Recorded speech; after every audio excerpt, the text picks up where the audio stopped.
তো আমরা যখন বাইকের প্র্যাকটিক্যাল ইলেকট্রিক ওয়্যারিং কাজ করি তখন কিন্তু আমাদের যেভাবে কাজ করতে হয়, আমরা এটা নতুন ইলেকট্রিক ওয়্যারিং নিয়েছি।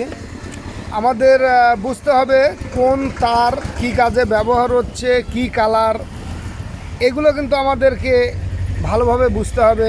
আমরা এখানে যেটার সংযোগ দিচ্ছি এটাও কিন্তু আর্মেচারের সংযোগ। এখানে আর্মেচার এবং পিক আপ কয়েল, এছাড়া আর্থিন বা বডি কানেকশন আছে। এই কানেকশনগুলো দিয়ে দিলেই ব্যাটারি চার্জার অথবা বা ভোল্টেজ রেগুলেটর যাকে বলে এখানে কিন্তু সংযোগ পাবে। এছাড়া সিডিআইয়ের জন্য শুধুমাত্র পিক আপ কয়েলে কাজ করবে।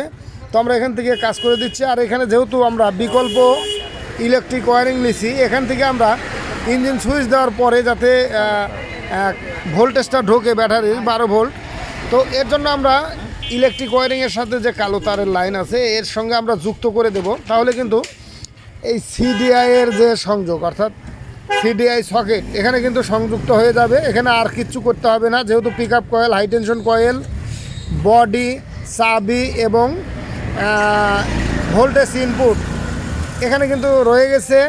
এখানে আর কিচ্ছু করতে হবে না, শুধুমাত্র আমরা এখান থেকে লাইনগুলো ঠিক করে দিলেই হবে। যেহেতু এটা 4 পিনের সিডিআই, এই 4 পিনের সিডিআইয়ের জন্য এই চিকন তারের যে আর্মেচারের কয়েল আছে ওটার প্রয়োজন নাই। তো এখান থেকে এই সংযুক্ত করে দেওয়া হবে। এছাড়া এখান থেকে আমরা যে কাজটা করব সেটা হলো গিয়ারের সংযোগ, অর্থাৎ neutral, first gear, second gear, third gear, fourth gear এগুলো সংযুক্ত করে দেব। এছাড়া যে কাজগুলো আছে ব্যাকলাইটের কানেকশন এগুলো কিন্তু দেওয়া হয়ে গেছে। এটা আমি গতকালকে লাইভ ভিডিওতে দেখেছি। এখানে কিন্তু সব লাইন দেওয়া হয়ে গেছে। আর এদিকে যে সংযোগগুলো দেওয়া হচ্ছে সেটা হলো গতকালকে যেগুলো দেখিয়েছিলাম লাইভে, ঠিক ওইভাবেই কিন্তু আমরা লাইন করে দিচ্ছি এবং কিছু বিকল্প কাজ করে দিতে হচ্ছে। যেহেতু এই সকেটের সঙ্গে মিল নাই, যার জন্য পূর্বের সকেটের সঙ্গে কিন্তু আমাদের মিল করে লাগাই দিতে হচ্ছে। তো এভাবে করে দিলেই কিন্তু সম্পূর্ণ ইলেকট্রিক ওয়্যারিংয়ের কাজ সহজেই করা সম্ভব। তো আমরা প্রত্যেকটি মানে তারের কালার অনুযায়ী কোন তার কী কাজে ব্যবহার হচ্ছে সেইগুলো দেখে কাজ করব, তাহলেই কিন্তু হবে। তো আমরা দুই পাশে 2 মিস্ত্রি রেখে দিয়েছি। 2 মিস্ত্রি কিন্তু 2 দিক থেকে লাগায় ফেলাচ্ছে যাতে তাড়াতাড়ি কাজ হয়ে যায়।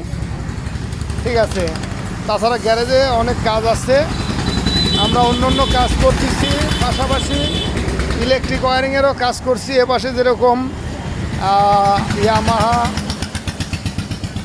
R15-এর কাজ চলতেছে, ঠিক আছে। আর ওই পাশে সুজুকি কি জিক্সার এসএফ, তো এদিকে কিন্তু এগুলোরও কাজ চলতেছে। আমি বড় বড় গাড়ির ভিডিও দেই না, যেহেতু বড় গাড়ির ভিডিও সবার জন্য প্রযোজ্য নয়, কারণ সব গ্যারেজেই তো বড় গাড়ি যায় না। তারপরেও আমি চেষ্টা করব অন্য যখন কাজ করি সেগুলো দেওয়ার জন্য। এখন তো নতুন গাড়ি, এখানে কিন্তু তেমন কোনো প্রবলেম নাই এসব গাড়ির জন্য। তো আরও যে কাজগুলো আছে সব কাজই কিন্তু চলতেছে। পাশাপাশি আমরা যেটা বললাম ইলেকট্রিক ওয়্যারিং,